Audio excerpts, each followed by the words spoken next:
Sir camera rotate कीजिए ना। Camera rotate कर दूं? हुआ क्या?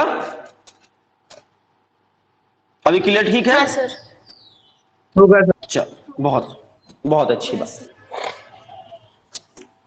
तो हम लोग स्टार्ट करते हैं आज की क्लास को। लास्ट क्लास में हम लोगों ने पढ़ा था कि फोटो रिस्पायरेशन क्या होता है, C3 साइकिल क्या होती है, हमने पढ़ लिया है।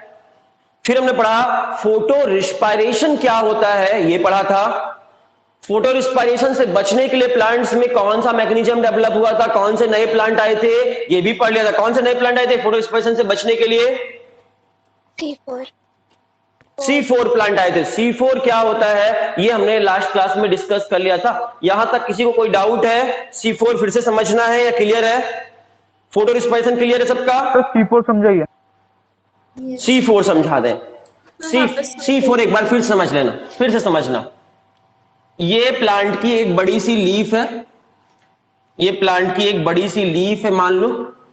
लीफ के अंदर कौन सी सेल होती है जनरली? मीजोफिल सेल होती है। ये बात समझ रहे हो? तो मीजोफिल सेल में कौन सी प्रोसेस चलती है? C3 साइकिल चलता है जनरली। जनरल हम बात कर रहे हैं। मीजोफिल सेल में कौन साइकिल चलता है? C3 साइकिल चलता है। मतलब RUBP नाम का एक केमिकल होता है जो किसको एब्जॉर्ब करता है? CO2 गैस को एब्जॉर्ब करता है और कौन सी साइकिल चलाता है? C3 साइकिल चलाता है। और इस C3 साइकिल से क्या बनता है, हमको फायदा क्या है?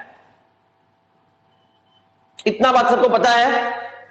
हमारे प्लांट की मीजोफिल सेल में, कौन सी सेल में? मीजोफिल सेल में कौन सी गैस आती है? CO2 गैस अंदर आती है, RUBP के साथ रिएक्शन करती है और कौन साइकिल चलेगा?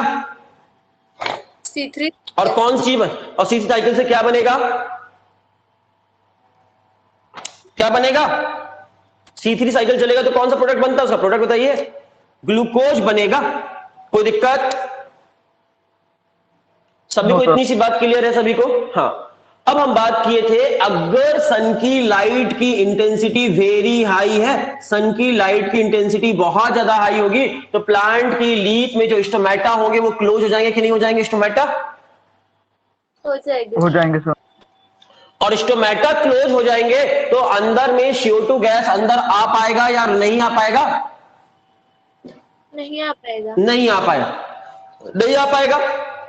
और लाइट रिएक्शन में जहां पर जो ऑक्सीजन बनेगी वो ऑक्सीजन बाहर जा पाएगी क्या? वो भी नहीं जा पाएगी। तो ना तो अंदर CO2 आ पाएगा ना बाहर ऑक्सीजन जा पाएगा, क्योंकि स्टोमेटा क्लोज हो गए हैं।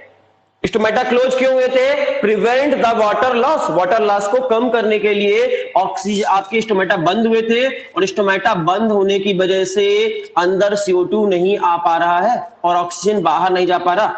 इस कारण मीजोफिल सेल में, लीफ में ऑक्सीजन ज्यादा हो जाएगा या कार्बन डाइऑक्साइड ज्यादा हो जाएगा? यहां पर लीफ के अंदर, मीजोफिल सेल के अंदर किसका कंसंट्रेशन हाई हो जाएगा? ऑक्सीजन का कंसंट्रेशन हाई हो जाएगा, CO2 कंसंट्रेशन लो हो जाएगा। और जैसे ही ये होगा तो रुबिस्को एंजाइम डुअल फंक्शन करता है, आपको पढ़ाए थे। रुबिस्को एंजाइम का पूरा नाम है राइबोलोज बिसफॉस्फेट कार्बोक्सिलेज ऑक्सीजनेज। तो वो कार्बोक्सिलेशन भी करता है और ऑक्सीजनेशन भी करता है, डुअल फंक्शन करता है। तो बताइए इस कंडीशन में जब ऑक्सीजन ज्यादा होगी तो वो अपना नियत चेंज कर लेगा कि नहीं कर लेगा? अपने इरादे बदल लेगा। वो क्या करने लगेगा? कार्बोक्सिलेशन करेगा कि ऑक्सीजनेशन करेगा? ऑक्सीजनेशन। ऑक्सीजनेशन करेगा। तो यहां पर रुबिस्को एंजाइम क्या, रुबिस्को एंजाइम जो CO2 ऐड करता था वो CO2 को ऐड नहीं करेगा, ऑक्सीजन को ऐड कर देगा। ऑक्सीजन घुसने की वजह से ग्लूकोज बनेगा क्या? ग्लूकोज नहीं बनेगा। हो जाएगा हमारा। अभी बाकी बच्चों को आ रही क्या? बाकी बच्चों को आ रही कि किसी को नहीं आ रही? No sir. सर पूरा लैग हो रहा है, कुछ नहीं समझा। वेट वेट वेट, नेटवर्क का कुछ इशू होगा। Wait a minute.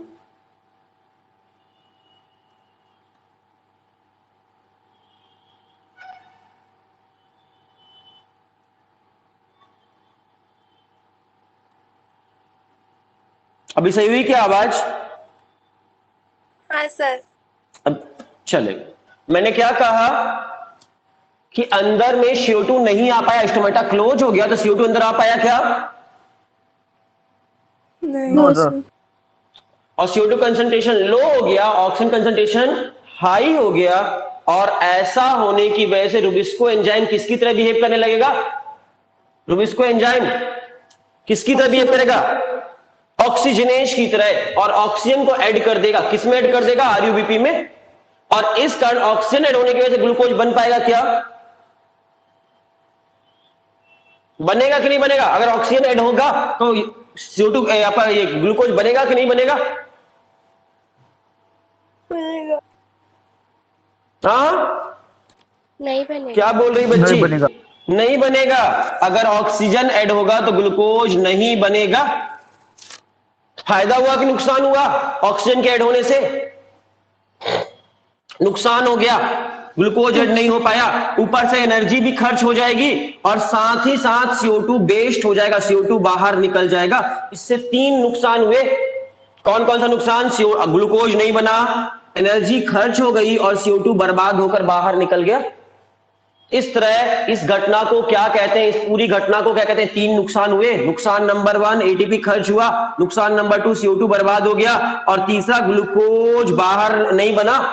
इस तरह ये 3 नुकसान हुए। इस पूरी घटना को किस नाम से जानते हैं?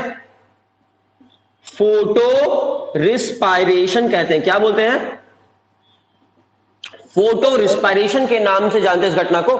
फोटो क्या बोलते हैं? क्योंकि लाइट की प्रेजेंस में हो रहा है, हाई इंटेंसिटी ऑफ लाइट की वजह से घटना हुई है, इसलिए फोटो वर्ड लगा हुआ है लाइट के इंजेक्ट करते हुए। और रिस्पायरेशन क्यों बोला गया? क्योंकि इस घटना में ऑक्सीजन अंदर आ रही है और CO2 बाहर निकल रही है, जैसा रिस्पायरेशन में होता है। जस्ट लाइक अ रिस्पायरेशन, यहां पर ऑक्सीजन इन हो रही है और CO2 आउट हो रही है, इसीलिए इस पूरी घटना को फोटो रिस्पायरेशन कहते हैं। यहां तक समझ में आया क्या?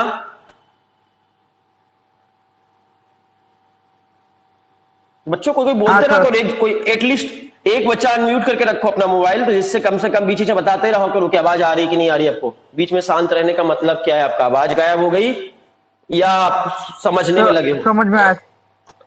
हाँ, फोटो रिस्पायरेशन यहां तक खत्म हो गया। फोटो रिस्पायरेशन खत्म हो गया। अब फोटो रिस्पायरेशन अच्छी प्रोसेस है कि बुरी प्रोसेस है?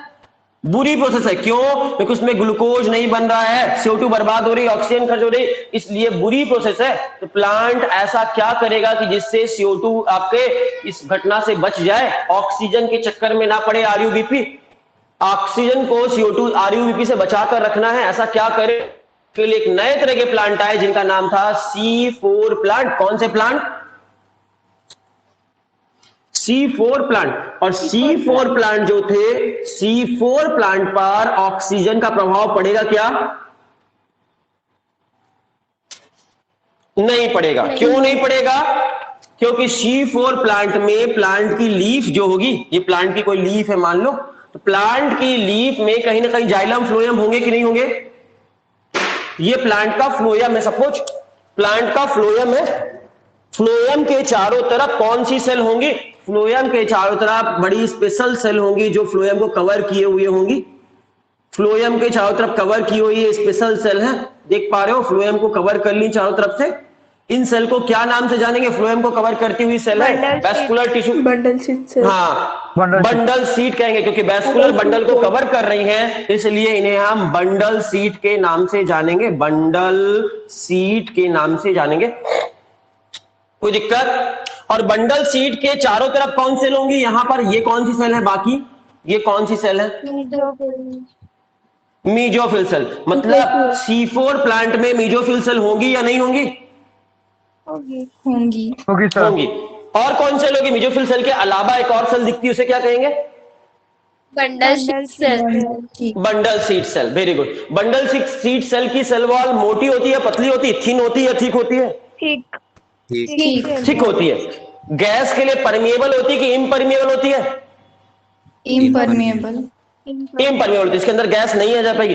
RUBP कहां होगा?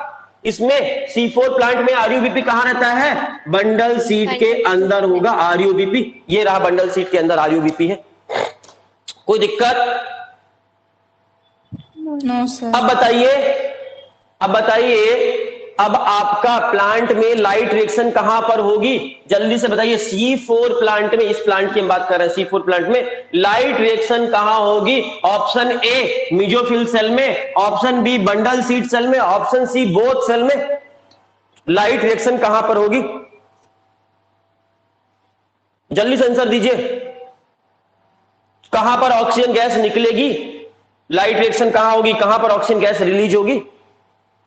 आंसर है, याद रखिएगा, light reaction only mesophyll cell में होगी। मीजोफिल सेल में ओनली लाइट रिएक्शन होगी, याद रहेगा।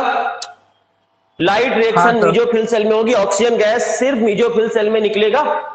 अब कई बार आपको इस एग्जाम में तो नहीं आएगा, लेकिन फिर भी किसी बच्चों के मन में क्वेरी होती है कि बताइए बंडल सीड सेल के अंदर भी तो क्लोरोप्लास्ट होता है, तो बंडल सीड सेल के अंदर भी क्लोरोप्लास्ट होता है, तो बंडल सीड सेल के अंदर ऑक्सीजन गैस क्यों नहीं निकलेगी? वहां पर लाइट रिएक्शन क्यों नहीं होगी? वहां पर ऑक्सीजन गैस क्यों रिलीज नहीं होगी? इसका आंसर जानना हो, आपकी जिज्ञासा है, तो आपके क्वेश्चन का डाउट का क्लियर कर देते हैं कि बंडल सीड सेल के अंदर क्लोरोप्लास्ट तो होगा, लेकिन ग्राना नहीं होगा, ग्रानम नहीं होगा। उसमें क्या होता है? आग्रानम थैलेकॉइड होते हैं। थैलेकॉइड तो होंगे, लेकिन कैसे होंगे? बिना ग्रानम के, मतलब सिर्फ थैलेकॉइड, ऐसे थैलेकॉइड पड़े हुए होंगे अंदर में। यहां पर थैलेकॉइड होंगे, लेकिन ऐसे पड़े हुए होंगे, वो अरेंज्ड नहीं होंगे, वो ग्रानम के फॉर्म में ऐसे सिस्टमैटिक अरेंज नहीं होंगे। और ग्रानम के फॉर्म में अरेंज नहीं है, इसलिए ऑक्सीजन गैस रिलीज होगी या नहीं होगी? फोटोलाइसिस ऑफ वाटर होगा कि नहीं होगा? होगा। एग्जाम में क्वेश्चन अगर आ गया तो याद रखिएगा, बंडल सीड सेल में फोटोलाइसिस ऑफ वाटर होगा क्या? ऑक्सीजन गैस रिलीज होगी क्या? No sir. नो। तो याद रखिएगा, नहीं होती। बंडल सीड सेल में फोटोलाइसिस ऑफ वाटर नहीं होगी, ऑक्सीजन गैस रिलीज नहीं होगी। व्हाई? बिकॉज इट हैव आग्रैनम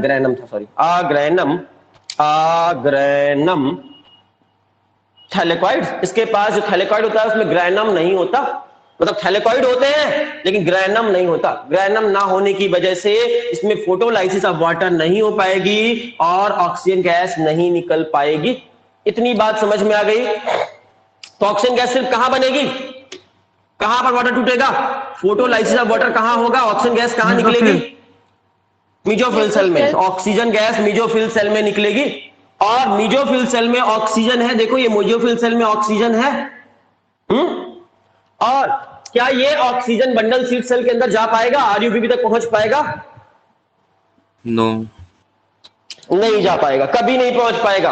और ये ऑक्सीजन कभी भी बंडल सीड के पास नहीं पहुंच पाएगा, आरयूबी के पास नहीं पहुंच पाएगा। इसलिए कभी भी C4 प्लांट में आपके फोटो रिस्पायरेशन होगा, चाहे कितनी भी तेज लाइट हो?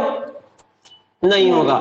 इसीलिए C4 प्लांट में कभी भी फोटो रिस्पायरेशन नहीं होगा। प्लांट ने फोटो रिस्पायरेशन के लिए बढ़िया मैकेनिज्म रखी है। लेकिन अब यहां एक परेशानी ये हो रही थी कि आपकी CO2 गैस जो थी, एटमॉस्फेयर से जो CO2 गैस आई थी, ये मान लो स्टोमेटा से CO2 गैस अंदर आई, ये CO2 गैस जो आई है, ये CO2 गैस चारों तरफ है, मीजोफिल सेल में है। ये CO2 गैस क्या बंडल सीड के अंदर घुस पाएगी? No sir. घुस पाएगी? डायरेक्टली नहीं घुस सकती, डायरेक्टली तो नहीं घुस सकती। क्यों? क्योंकि बंडल सीड सेल की सेल वॉल बहुत मोटी है, थिक है, और गैसेस के लिए इम्परमिएबल है। तो गैसेस के लिए इम्परमिएबल होने की वजह से CO2 गैस क्या अंदर घुस पाएगा? बंडल सीड सेल के अंदर नहीं घुस पाएगा। तो उसको यहां तक लेकिन ले जाना तो पड़ेगा ना। जब आरयूबीपी तक CO2 गैस आएगी तब तो यहां पर आपका ग्लूकोज बनेगा। तो ग्लूकोज बनाना है अगर हमको, तो इसको यहां तक लाना पड़ेगा कि नहीं लाना पड़ेगा? तो कैसे लाएंगे ये समझते हैं, ध्यान समझना। आवाज आ रही है? हाँ सर। हाँ, CO2 गैस को मीजोफिल सेल से, यहां से मीजोफिल सेल से बंडल सीड सेल तक कैसे लाएंगे, इसको समझने के लिए जूम डायग्राम बनाते हैं। बड़ा सा डायग्राम करते हैं, इसको जूम करते हैं। जूम करेंगे तो जूम करने को देख लो। जूम करेंगे तो कैसी सेल बनेंगे? दो सेल बनी। ये ऊपर वाली सेल को हम क्या कहेंगे? ये वाली सेल कौन सी बनी है? Mesophyll cell. और नीचे की ओर एक और सेल बना दी है, इसका नाम क्या रख दिए? Bundle sheath cell. कितनी सेल आपको दिखाई दे रही है? दो सेल दिख रही है, ऊपर वाली सेल को मीजोफिल सेल कहा गया हमने, ये रही मीजोफिल सेल और ये रही बंडल सीट सेल। कोई दिक्कत? अब आपसे क्वेश्चन है, CO2 गैस कहां पर है? CO2 गैस कहां है, मीजोफिल सेल में या बंडल सीट सेल में? मीजोफिल। मीजोफिल सेल में। और RUBP कहां है? बंडल शीट है। बंडल सीट सेल में।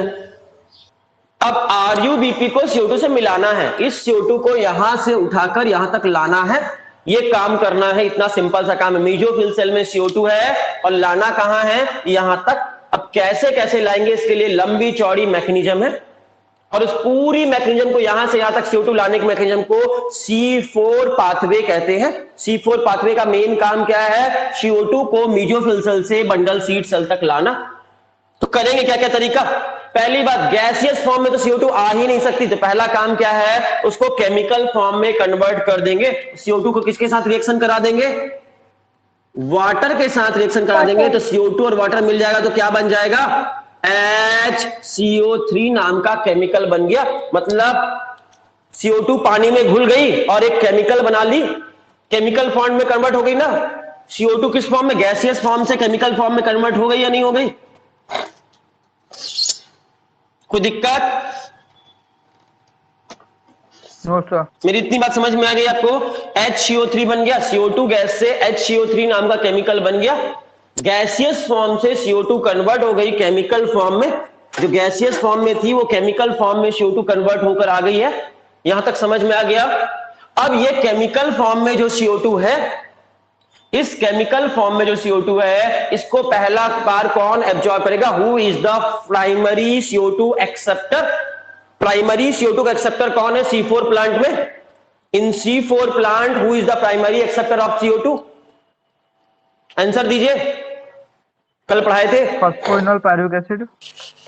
Very good, PEP। PEP question याद रखना, आज नीट में क्वेश्चन होते हैं, ये वाले क्वेश्चन आ चुके हैं इस तरह के। PEP is the primary CO2 acceptor, पहली बार CO2 गैस को एब्जॉर्ब करने वाला केमिकल है PEP। PEP ने पहली बार CO2 गैस को एब्जॉर्ब किया, जबकि C3 प्लांट में who is the primary acceptor of CO2? C3 pathway का बताओ, C3 पाथवे में कौन ने CO2 को एब्जॉर्ब किया था? प्राइमरी एक्सेप्टर कौन था? RUBP। हाँ, गलत जवाब। C3 पाथवे याद कर लो बच्चों अपने दिमाग में, और बताओ किसने CO2 गैस को एब्जॉर्ब किया था? Who is the primary acceptor of CO2? CO2 gas को पहली बार किसने? वेरी गुड, RUBP सही है आंसर। भूषण भूषण का आंसर सही था। RUBP वो केमिकल था जिसने पहली बार CO2 गैस को एब्जॉर्ब किया था। तो C3 साइकिल में RUBP है प्राइमरी एक्सेप्टर ऑफ CO2, और C4 प्लांट में PEP। Very good. अब PEP ने जैसे ही CO2 गैस को एब्जॉर्ब किया, इसको एब्जॉर्ब करते ही क्या बन जाएगा? ये ऑक्जेलो एसिटेट एसिड बन जाएगा, OAA, ऑक्जेलो एसिटिक एसिड बन जाएगा। तो आपसे क्वेश्चन पूछा जाए, इन C4 प्लांट में फर्स्ट प्रोडक्ट क्या है? C4 पाथवे का फर्स्ट प्रोडक्ट क्या है? पहला प्रोडक्ट बताइए। ऑक्जेलो एसिटिक एसिड। कैसे बना ऑक्जेलो एसिटिक एसिड? किसने किसको एब्जॉर्ब करके क्या बना, कैसे बना ऑक्जेलो एसिटिक एसिड? कार्बन डाइऑक्साइड को किसने एब्जॉर्ब कर लिया? हाँ, कार्बन डाइऑक्साइड को PEP ने एब्जॉर्ब कर लिया। फॉस्फोइनोल पायरुविक एसिड ने कार्बन डाइऑक्साइड को केमिकली कार्बन डाइऑक्साइड को एब्जॉर्ब कर लिया केमिकल फॉर्म, और बना लिया ऑक्जेलो एसिटिक एसिड। कोई दिक्कत? तो ऑक्जेलो एसिटिक एसिड समझ में आया? अब ये ऑक्जेलो एसिटिक पहला प्रोडक्ट है, इसमें कितने कार्बन होते हैं? ऑक्जेलो एसिटिक एसिड में कितने कार्बन होते हैं, किसी को पता है? क्रेब्स साइकिल में पढ़ाया था हमने, 4 कार्बन होते हैं। इसीलिए सबसे पहला प्रोडक्ट यहां पर जो पहला प्रोडक्ट बना उसमें थे 4 कार्बन थे, इसलिए इसको C4 पाथवे कहते हैं। C3 साइकिल जब पढ़ाए थे तो वहां पर पहला प्रोडक्ट क्या था? C3 साइकिल में पहला प्रोडक्ट का नाम ट्रायोस फॉस्फेट। 3 फॉस्फोग्लिसरेट था, याद रखो 3 फॉस्फोग्लिसरिक एसिड, 3 फॉस्फोग्लिसरिक एसिड बना था, वहां पर याद करो C3 cycle, Calvin cycle. Calvin cycle में पहला प्रोडक्ट क्या बना था? RuBp ने CO2 का एब्जॉर्ब किया था तो क्या बना लिया था? फर्स्ट प्रोडक्ट वहां पर क्या था? Glyceric acid. 3 फॉस्फोग्लिसरिक एसिड बना था। और 3 फॉस्फोग्लिसरिक एसिड में कितने कार्बन होते हैं? 3 कार्बन होते हैं, इसीलिए उसको C3 साइकिल कहा गया था। उसमें पहला जो प्रोडक्ट था, फर्स्ट प्रोडक्ट, उसमें 3 कार्बन थे, इसलिए उसको C3 साइकिल कहा गया था। यहां पर पहला प्रोडक्ट में कितने कार्बन होंगे? 4 कार्बन, इसलिए इसको क्या बोलेंगे? C4 cycle. C4 साइकिल के नाम से जानेंगे इसे, C4 साइकिल के नाम जानेंगे। ऑक्जेलोएस्टिक एसिड बना जो। अब ये ऑक्जेलोएस्टिक एसिड इस पार नहीं जा सकता। ऑक्जेलोएस्टिक एसिड आगे जाकर किसमें कन्वर्ट हो जाएगा? ऑक्जेलोएस्टिक एसिड आगे जाकर कन्वर्ट हो जाएगा मैलेट में। मैलेट नाम का एक केमिकल बना लेगा, मैलिक एसिड जिसे कहते हैं। मैलेट या मैलिक एसिड दोनों सही है, एक ही चीज है, अलग अलग नहीं है। मैलेट को ही मैलिक एसिड कहते हैं। तो मैलिक एसिड बन गया। और मैलिक एसिड इस पार से इस पार आ सकता है कि नहीं आ सकता? हाँ, आ सकता है। तो मैलेट या मैलिक एसिड इस पार से इस पार आ जाएगा। मैलिक एसिड का ही ट्रांसपोर्टेशन होता है। आपसे क्वेश्चन पूछा जाए, मीजोफिल सेल से बंडल सीड सेल में CO2 किस फॉर्म में जाएगी? Malic acid. कौन सा केमिकल है जो मैलिक एसिड के फॉर्म में? वेरी गुड, मैलिक एसिड या मैलेट। हाँ, एक ही चीज है, मैलिक एसिड या मैलेट एक ही चीज है। और ये मैलेट के फॉर्म में आ गई। तो मैलेट जैसे ही आया यहां पर क्यों आया था? ये इतनी दूर से क्या चीज लेकर आया था? Carbon dioxide. CO2 कैरी करके लाया था। इस CO2 को पकड़कर इतनी रास्ते से लेकर आया है। CO2 आते ही यहां CO2 डोनेट कर देगा कि नहीं कर देगा, या छोड़ देगा कि नहीं छोड़ देगा? लो अपनी CO2 वापस, अपनी आवाज पकड़ो। CO2 लाकर किसको हैंड ओवर कर देगा? RuBp को। और RuBp को CO2 देते ही ये क्या मैलेट क्या बन जाएगा? मैलेट से CO2 कम कर देंगे तो क्या बन जाएगा? पायरुवेक एसिड बन जाएगा। पायरुवेक एसिड या पायरुवेट जो कहते हो आप, पायरुविक एसिड में बदल जाएगा। और पायरुवेट यहां से बाहर निकल जाएगा, और बाहर निकलकर पायरुविक एसिड क्या बन जाएगा? Phosphoenol pyruvic acid, PEP, phosphoenol pyruvic acid बन जाएगा। इस तरह ये देख सकते हो कि रिसाइकलिंग ऑफ, इस पूरी घटना को क्या कह सकते हैं? रिसाइकलिंग ऑफ PEP हुआ कि नहीं हुआ? वापस से PEP बन गया कि नहीं बन गया? जहां से स्टार्ट हुआ था वहीं खत्म हुआ कि नहीं हुआ? रीजनरेशन ऑफ PEP हो गया। और इस साइकिल को, ये जो साइकिल छोटी सी साइकिल दिख रही है, इस साइकिल का नाम बताइए। इस साइकिल का सबसे पहला प्रोडक्ट था OAA, इसलिए साइकिल को हम किस नाम से जानेंगे? C4 साइकिल है ये। कोई दिक्कत? इस छोटी सी साइकिल को क्या बोलेंगे? तो ये छोटी सी साइकिल बनी है, PEP, OAA, malate, pyruvic acid और PEP। इस पूरी साइकिल का नाम होगा C4 पाथवे। और इस पाथवे से फायदा क्या हुआ? इस पाथवे से फायदा हुआ CO2 गैस यहां आ गई। सर मैलिक एसिड से CO2 गैस यहां जैसे पहुंच, हाँ, CO2 मैलिक एसिड से CO2 निकल गई। और CO2 निकली, इस CO2 कौन ले लेगा? RuBp ले लेगा। RuBp लेते ही कौन साइकिल चला लेगा? यहां पर CO2 मिल गई तो कौन साइकिल चलेगी? ये C3 साइकिल चला लेगा। और C3 साइकिल जैसा पढ़ा था आपने, सेम टू सेम, बार बार हम बना नहीं रहे हैं, same to same 3 phosphoglyceric acid, triose phosphate और फिर से RuBp, वही सारी प्रोसेस हो जाएगी। C3 साइकिल फिर चल जाएगा। यहां पर क्या बनेगा? C3 साइकिल चलेगा तो कौन सा केमिकल बनता है? ग्लूकोज का फॉर्मेशन हो जाएगा। तो आपका ग्लूकोज बन गया कि नहीं बन गया? कितनी भी तेज धूप रहे, स्टोमेटा बंद रहे, स्टोमेटा चाहे बंद रहे चाहे खुला रहे, फोटो रिस्पायरेशन होगा या आपका ग्लूकोज बनेगा। कितनी भी तेज गर्मी रहेगी, इस पेड़ में ग्लूकोज बन जाएगा कि नहीं बन जाएगा? बन जाएगा। समझ गए आया? CO2 आपका कितनी भी तेज गर्मी रहे, CO2 आपका यहां तक पहुंच जाएगा। किस फॉर्म में आया? कंसंट्रेटेड होकर CO2 आया। कम CO2 रहे, यहां पर बहुत कम CO2 है मीजोफिल सेल में, फिर भी यहां CO2 आ जाएगा कि नहीं आ जाएगा? जितना कम है, सिर्फ कम वाले को भी हम ले लेकर काम चला लेंगे। तो बताइए किस पेड़ को ज्यादा CO2 की जरूरत पड़ेगी? C3 प्लांट को या C4 प्लांट को? या कौन सा प्लांट कम CO2 में भी जिंदा रह सकता है, फोटो आपका कम CO2 में भी काम चला सकता है? C4। बताइए कौन सा प्लांट है जो कम CO2 में जिंदा रह सकता है? C4 C4।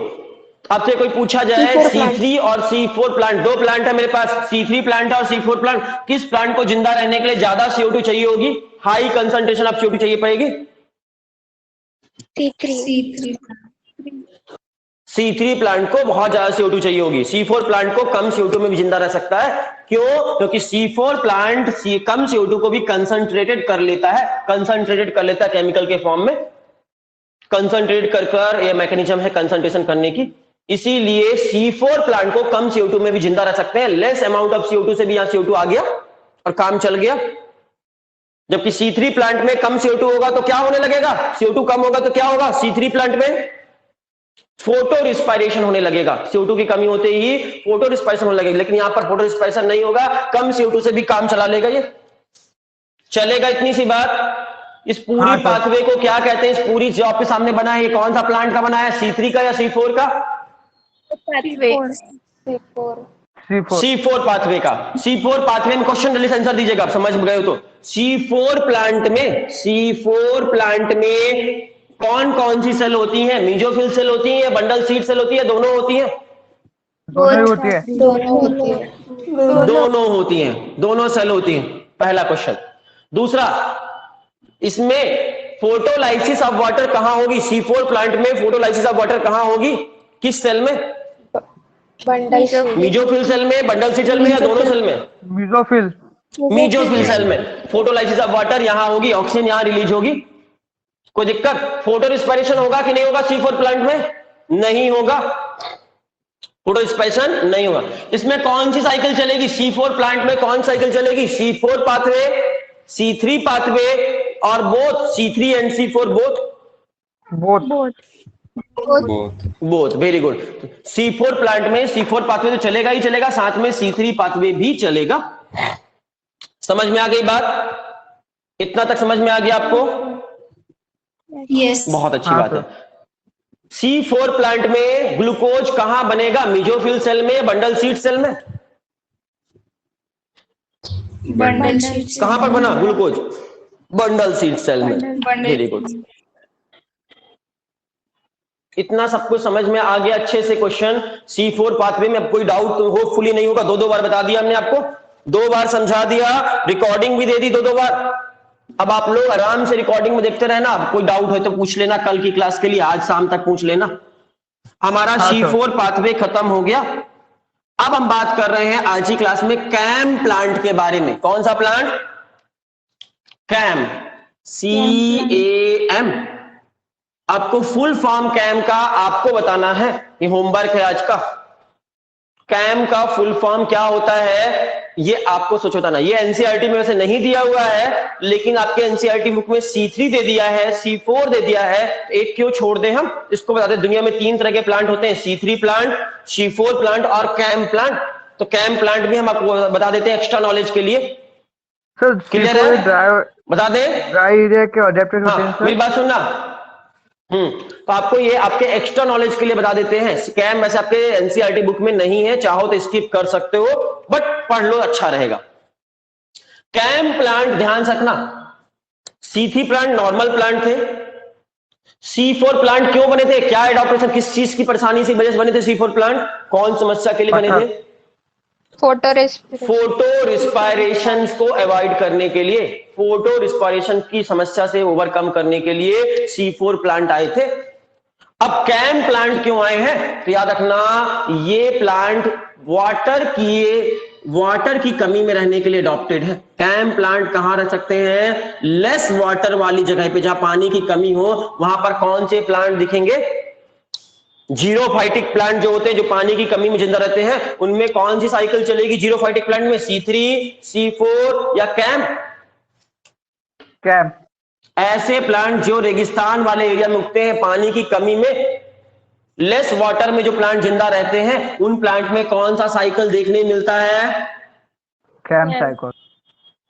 कैम साइकिल का एकमात्र लक्ष्य होगा, चाहे फोटो रिस्पायरेशन करना है कर लो, चाहे जो करना है कर लो, बस पानी मेरा लॉस नहीं होना चाहिए। इनका एक ही लक्ष्य होगा, पानी को लॉस नहीं करने देंगे ये प्लांट, पानी की बर्बादी नहीं करने देंगे, क्योंकि इनको रेगिस्तान में उगते हैं, पानी की कमी है।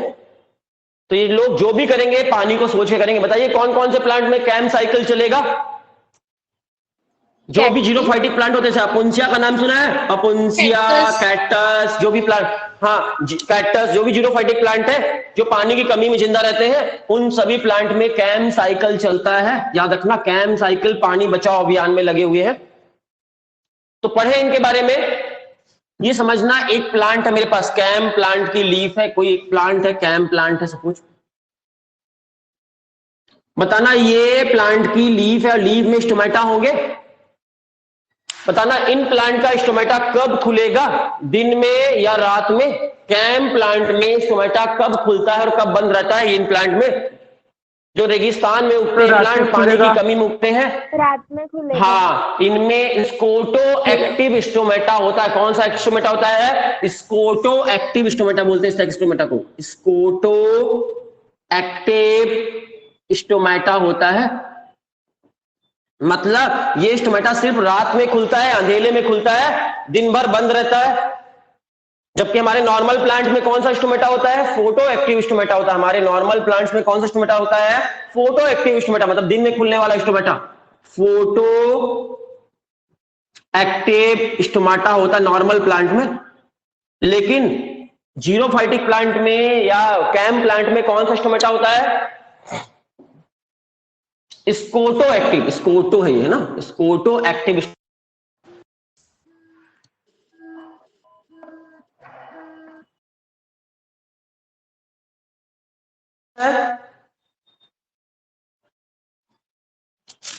बताइए कौन सा स्टोमेटा होता है जीरोफाइटिक प्लांट में? एक बार जीरोफाइटिक प्लांट में कौन सा स्टोमेटा होता है?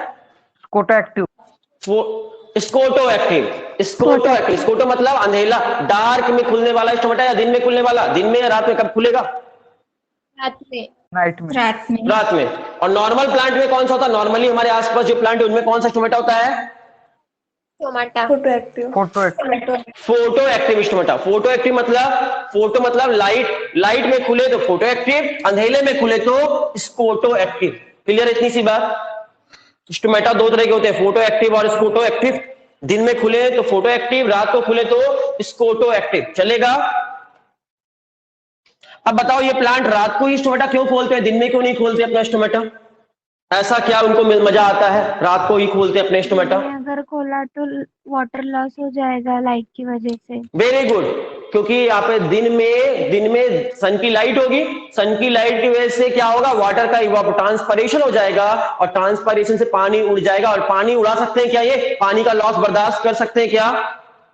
नहीं कर सकते। किसी भी हालत में पानी को बर्बाद नहीं कर सकते। इनके पास पानी की बहुत कमी है, रेगिस्तान में उगते हैं प्लांट, तो ये प्लांट पानी को लॉस नहीं कर सकते, मतलब मर जाएंगे। दिन में स्टोमेटा खोले सब पानी उड़ जाएगा। उनको थोड़ा सा पानी महीनों बचाकर रखना है, इसलिए दिन में स्टोमेटा तो खोलते ही नहीं है। कब खोलेंगे? रात को खोलेंगे, नाइट में इनके स्टोमेटा खुलेंगे। कोई दिक्कत? कोई दिक्कत है क्या बच्चों? इतना समझ में आ गया क्या? इनके स्टोमेटा कब खुलेंगे? इसलिए बताइए CO2 गैस इनके शरीर में कब घुसेगी? प्लांट में, कैम प्लांट में CO2 गैस कब एंट्री मारेगी? दिन में या रात में? रात में। बताइए। रात में। सिर्फ CO2 कब घुस सकती है अंदर? रात में। दिन में कभी CO2 घुसेगी क्या? No sir. दिन में कभी भी CO2 अंदर नहीं आ सकती। इन प्लांट्स में CO2 कब अंदर आ सकती है? ओनली और ओनली नाइट के समय अंदर आ सकती है। अब देखो, बचते बचाते रात को CO2 स्टोमेटा खुले रात के समय, और रात को नाइट के समय में CO2 गैस अंदर आई। अब बताइए, क्या नाइट के समय ग्लूकोज बन पाएगा क्या? C3 साइकिल चल पाएगा क्या? यस और नो? केल्विन साइकिल रात को चल सकता है क्या? डार्क रिएक्शन रात को हो सकती है क्या? No sir.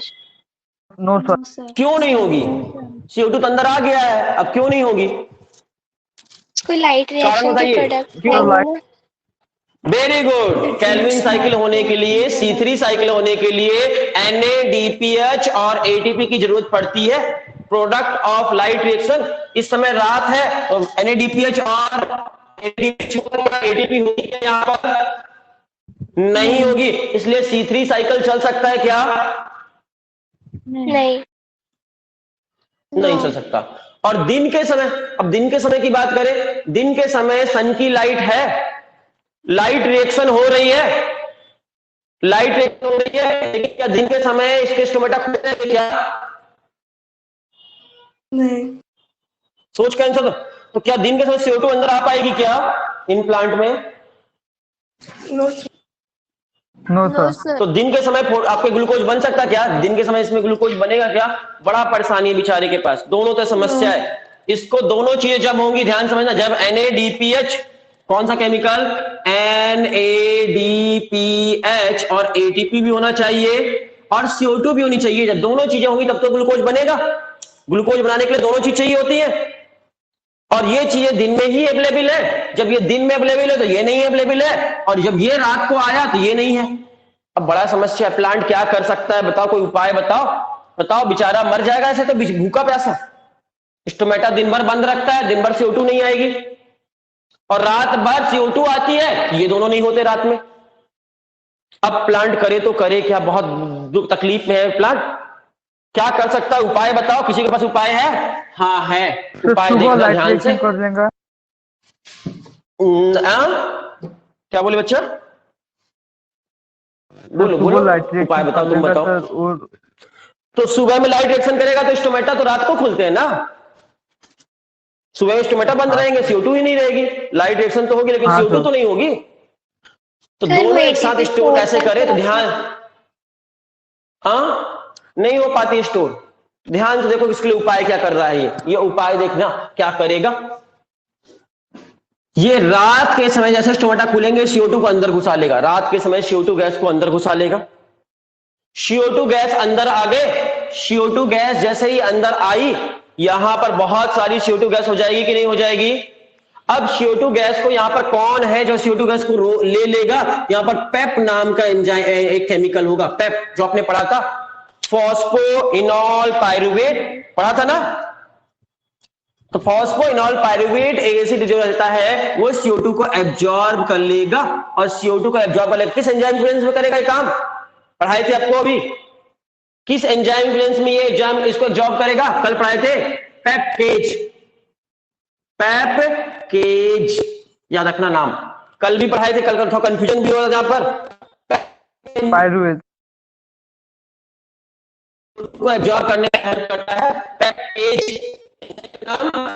पेपकेज याद रहेगा। सर। आवाज नहीं आ रही पढ़े थे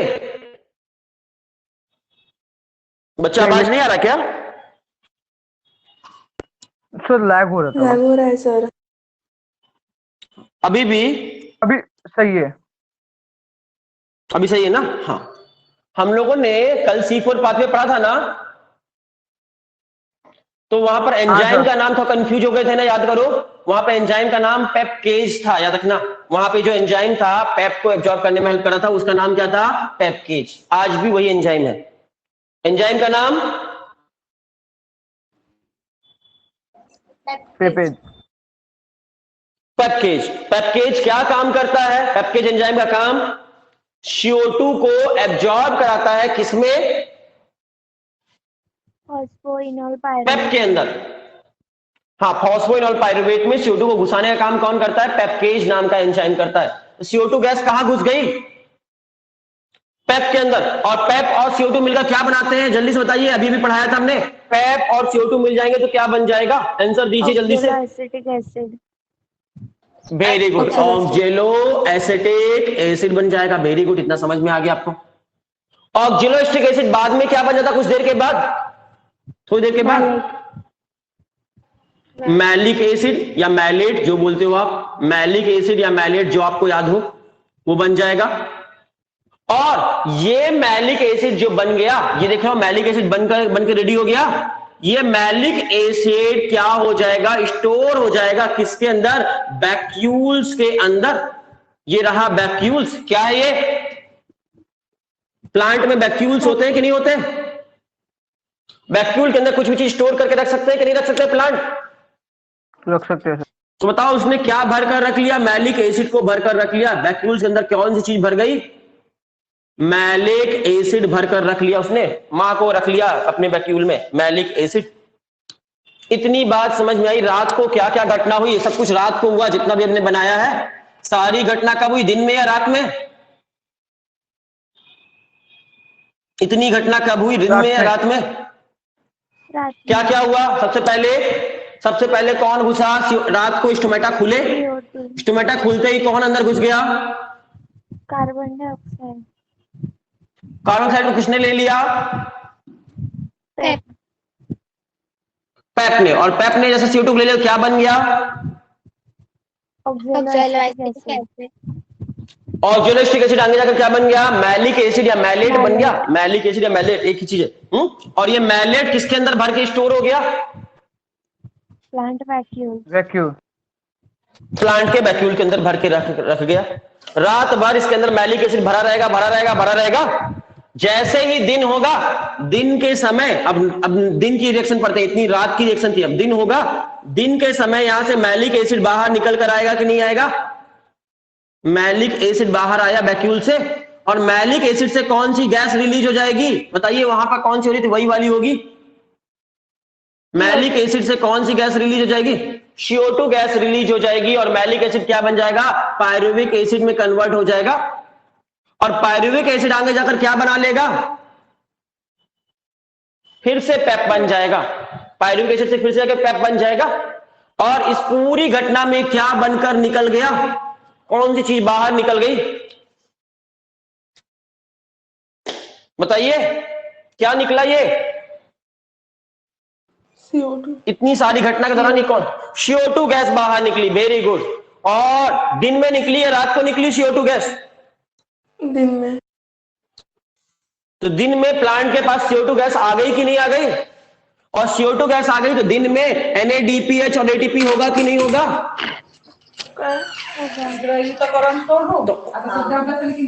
क्लियर है इतनी सी बात? म्यूट करो बच्चों, किसी का आवाज घर से आ रही है, किसी घर से आवाज आ रही है। कौन है? संपदा कौन है बच्चा? आवाज आ रही है अपने घर से। चलो, तो याद समझना, CO2 गैस दिन में निकली है, रात को निकली है? नीले रंग वाली घटना दिन में हुई है, रात को हुई है? ये नीले पेन से जो लिखा है हमने, ब्लू पेन से, दिन में हुई है। तो दिन में CO2 गैस निकली है, डे टाइम में CO2 गैस निकली। और CO2 गैस निकली है तो दिन में CO2 गैस लाइट रिएक्शन के प्रोडक्ट के साथ मिक्स हो जाएगी। तो क्या कौन साइकिल चल जाएगी दिन में? C3 साइकिल ग्लूकोज बन जाएगा कि नहीं बन जाएगा? बन जाएगा। C3 साइकिल चलेगा तो ग्लूकोज बनेगा कि नहीं बनेगा? दिन में बनेगा कि रात को बनेगा ग्लूकोज? C3 साइकिल दिन में चली या रात में चली? दिन में चली। तो सोचो, दिन में यहां पर भी डार्क रिएक्शन दिन में चली। दिन में CO2 अंदर कैसे आया? दिन में तो स्टोमेटा बंद है, स्टोमेटा बंद है तो CO2 अंदर कैसे आया? याद रखना, दिन में CO2 कैसे अंदर आया? दिन में नहीं आया। CO2 तो रात को ही आ गया था, रात भर मैलिक एसिड के फॉर्म में स्टोर रहा आया, और सुबह होते ही उसने CO2 गैस निकाल कर दे दी प्लांट को। ये बड़ा ही स्पेशल मैकेनिज्म है, और इसे ही कैम के नाम जानते हैं। कैम, इसका पूरा इस साइकिल को कौन साइकिल कहते हैं? CAM cycle. एक बार और बता दे, एक बार और बता देते हैं, जिन बच्चों को समझ में ना आया हो उन बच्चों के लिए। जल्दी से देखो, एक बार फटाफट देखते हैं। ये प्लांट की लीफ है, एक प्लांट की लीफ है। लीफ में स्टोमेटा होंगे कि नहीं होंगे? कैम प्लांट में भी होंगे। स्टोमेटा से कौन सी गैस आती है? CO2 gas. कब खुलेंगे स्टोमेटा, दिन में या रात को? कब ओपन होंगे? रात नाइट में ओपन होंगे। नाइट में CO2 गैस अंदर आएगी। ये जितना इस मार्कर से लिख रहे हैं, रात की घटना लिख रहे हैं अभी। CO2 गैस रात को अंदर आई। अंदर आते ही CO2 को एब्जॉर्ब कौन कर सकता है? कौन सा ऐसा महानुभाव है जो CO2 गैस को एब्जॉर्ब कर सकता है? पेप। किस एंजाइम के प्रेजेंस में? और पेप एंजाइम CO2 को एब्जॉर्ब करके क्या बना लेगा? ऑक्जेलो एसिटिक एसिड बना लेगा। ये घटना किसकी प्रेजेंस में होगी? पेप किसकी प्रेजेंस में CO2 को एब्जॉर्ब करेगा? किस एंजाइम की प्रेजेंस में घटना होगी? पेपकेज नाम के एंजाइम की प्रेजेंस में ये घटना होगी। पेपकेज एंजाइम का नाम है। तो पेपकेज एंजाइम की प्रेजेंस में CO2 गैस को कौन रिजॉल्व कर लेगा? पेप। और पेप CO2 को एब्जॉर्ब करके पहला प्रोडक्ट क्या बना देगा? फर्स्ट प्रोडक्ट क्या बना? यहां पर कैम प्लांट का first product oxaloacetic acid. Oxaloacetic acid. CAM plant किससे मैच कर रहे हैं? कैम प्लांट की मैकेनिज्म किससे मैच कर रही है? C3 प्लांट से या C4 प्लांट से? T3 किससे मैच कर रही ज्यादातर? C3 हाँ, किसमें पेप था? पेप किसमें पढ़ा था आपने? पेप का नाम हाँ, OA C4 किसमें था। पढ़ा था? C4 C4 में थे पेप और ये। हाँ, तो पहला या प्राइमरी कार्बन डाइऑक्साइड का प्राइमरी एक्सेप्टर कौन है? पेप। फर्स्ट प्रोडक्ट क्या बना? Oxaloacetic acid. ऑक्जेलोएसिटिक एसिड आगे जाकर किसमें कन्वर्ट हो जाएगा? ऑक्जेलोएसिटिक एसिड किसमें कन्वर्ट हो जाएगा? मैलिक एसिड में कन्वर्ट हो जाएगा। और मैलिक एसिड किसमें स्टोर हो जाएगा? मैलिक स्टोर हो जाएगा किसमें? एक वैक्यूल्स में। वैक्यूल्स में। एक वैक्यूल्स के अंदर मैलिक एसिड भर गया, ये रहा मैलिक एसिड। किसके अंदर स्टोर हो गया? मैलिक एसिड किसके अंदर स्टोर हो गया? एक वैक्यूल्स के अंदर स्टोर हो गया कि नहीं हो गया? रात भर स्टोर रहा आएगा। ये सारी प्रोसेस दिन में हुई है रात को हुई? सारी की सारी प्रोसेस रात में हुई। डे टाइम में या नाइट टाइम में? रात में। अब डे की प्रोसेस पढ़ते हैं। डे प्रोसेस टाइम में क्या होगा? अब डे में क्या होगा? ये मैलिक एसिड पहले बाहर निकलेगा। मैलिक एसिड बाहर निकल आएगा वैक्यूल से, और मैलिक एसिड बाहर निकलेगा तो कौन सी गैस रिलीज करेगा? मैलिक एसिड से कौन सी गैस रिलीज होगी? CO2। और CO2 गैस रिलीज करने के बाद मैलिक एसिड फिर क्या बन जाएगा? CO2 गैस निकालने के बाद एसिड। हाँ, पायरुविक एसिड, और पायरुविक एसिड से पेप बन जाएगा। चलो पायरुविक एसिड बना दो पहले बीच में, और पायरुविक एसिड से पेप बन जाएगा। कोई दिक्कत? पेप। कितना समझ में आ गया?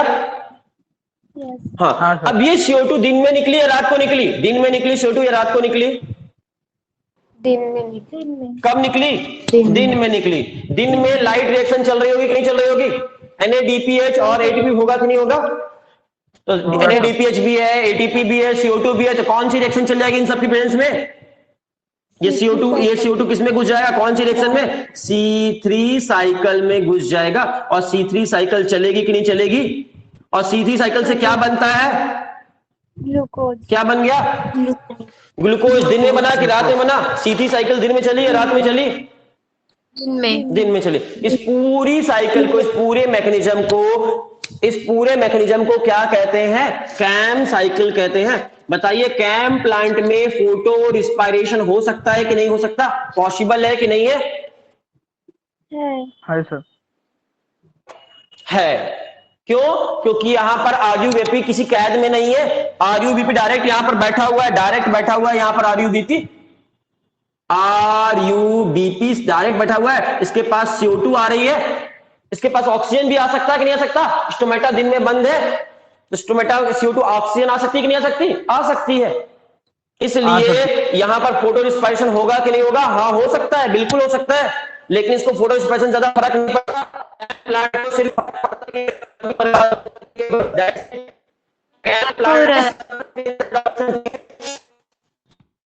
फिर आवाज लैग हो गई थी।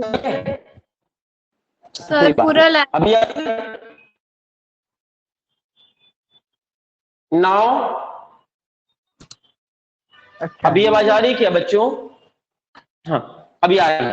हमने कहा कैम प्लांट में फोटो रिस्पायरेशन होगा? Lag. Photo respiration sir lag हो रहा है। आवाज लैग हो रही है।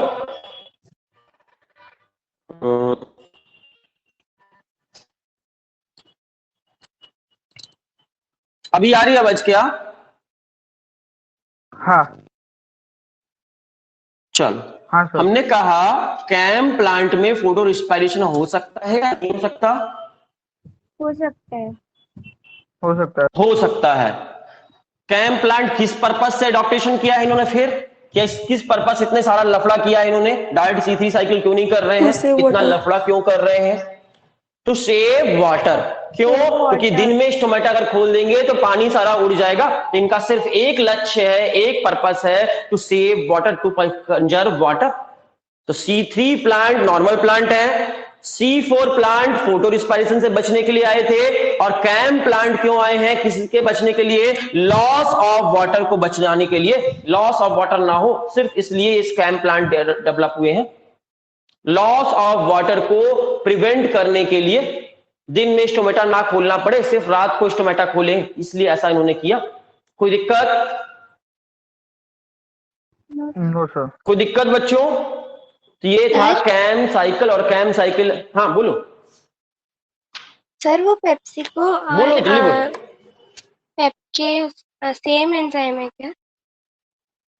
पेप्सिको गलती से मेरे मुंह से निकल गया था, पेप्सिको नहीं था कोई भी एंजाइम, पेप्केज था। कल गलती से मैंने बोला था ना मुझे कंफ्यूजन हो रहा है एंजाइम के नाम में, कल हमने कहा था कुछ थोड़ा कंफ्यूजन हो रहा है, वो पेप्केज ही बोलना चाह रहे थे, गलती से पेप्सिको हमने बोल दिया था। पेप्सिको कुछ नहीं है, पेप्केज है। वहां पर भी, वहां पर C4 साइकिल जब पढ़ा रहे थे तो वहां पर भी पेप्केज एंजाइम ही होगा। वो गलती से पेप्सिको मेरे मुंह से निकल गया था, हम बोले थे ना थोड़ा कंफ्यूजन हो रहा है मुझे, तो कल कंफ्यूजन हो गया था मुझे, इसमें पेप्सिको मुंह से निकल गया था। राइट नेम था पेप्केज वहां पर भी। चलेगा? Yes sir. कैम साइकिल हमारी तरफ से खत्म हो गई। अब लास्ट टॉपिक बचा है फैक्टर इफेक्टिंग फोटोसिंथेसिस।